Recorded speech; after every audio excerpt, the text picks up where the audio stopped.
नमस्कार विद्यार्थी मित्रांनो. ॲग्री सुपरबी अकॅडमीमध्ये आपले स्वागत आहे. आज आपण 24 मार्च 2026च्या अत्यंत महत्त्वाच्या चालू घडामोडींचा आढावा घेणार आहोत. ही माहिती आगामी UPSC आणि MPSC परीक्षांच्या दृष्टीने आपण अभ्यासणार आहोत. आजच्या आपण आरोग्य, कृषी, गव्हर्नन्स आणि मॅपिंग अशा विविध विषयांना स्पर्श करणार आहोत. यामध्ये मुख्यत्वे क्षयरोग निर्मूलन, महिला शेतकरी, ब्राझीलचा प्रो अल्कोहोल कार्यक्रम आणि अघनाशिनी व वेदावती नद्यांमधील फरक यांचा समावेश आहे. GS2च्या दृष्टीने महत्त्वाचा टॉपिक तो आहे क्षयरोग विरुद्ध भारताचा लढा. जागतिक क्षयरोग दिनानिमित्त राष्ट्रपतींनी माहिती दिली की भारतात TBच्या घटनांमध्ये 21% घट झाली आहे.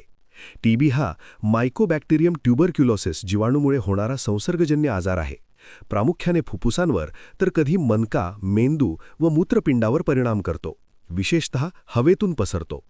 TBचे 4 प्रकार आहेत: latent TB, active TB, asymptomatic TB आणि ड्रग रेझिस्टंट TB म्हणजे MDR.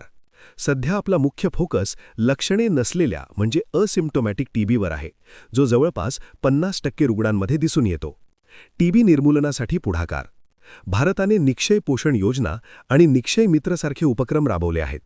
2026मध्ये गावे आणि पंचायत स्तरावर 0 TBचे लक्ष्य ठेवण्यासाठी 100 दिवसांची विशेष मोहीम सुरू करण्यात आली आहे.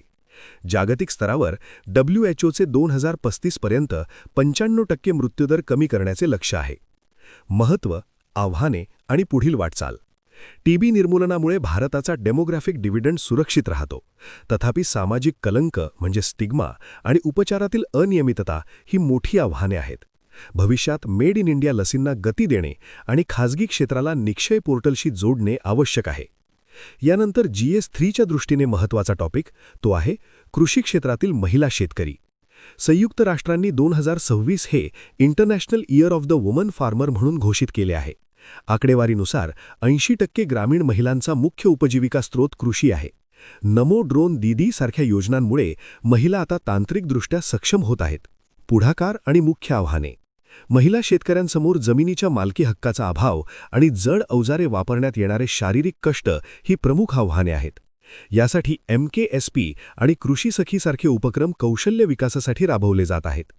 भविष्यातील रणनीती. महिला शेतकऱ्यांचे सक्षमीकरण ही 5 ट्रिलियन अर्थव्यवस्थेची पूर्वअट आहे.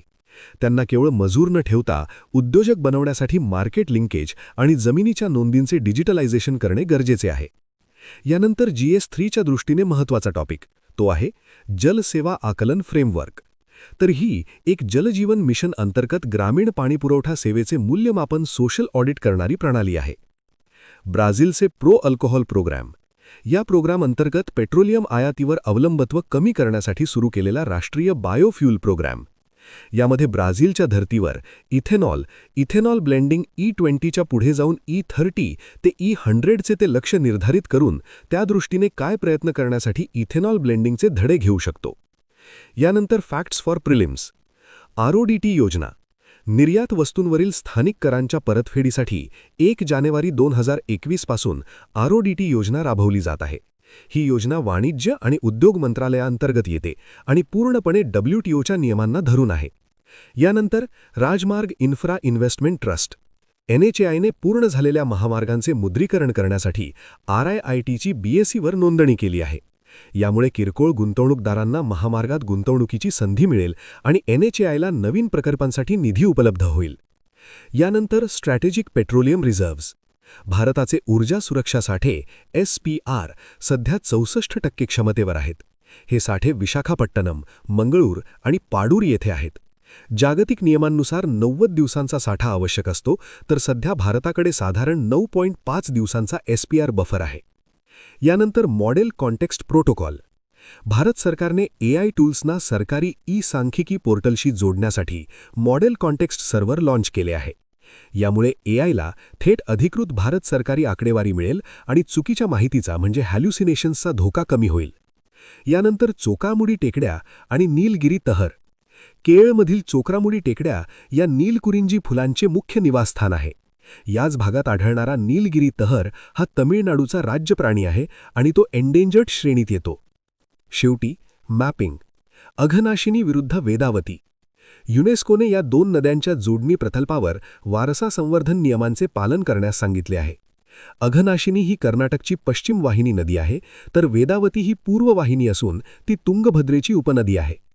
आपल्याला अशा प्रकारच्या चालू घडामोडी जाणून घेण्यासाठी ॲग्री सुपर बी अकॅडमीला फॉलो करा. धन्यवाद.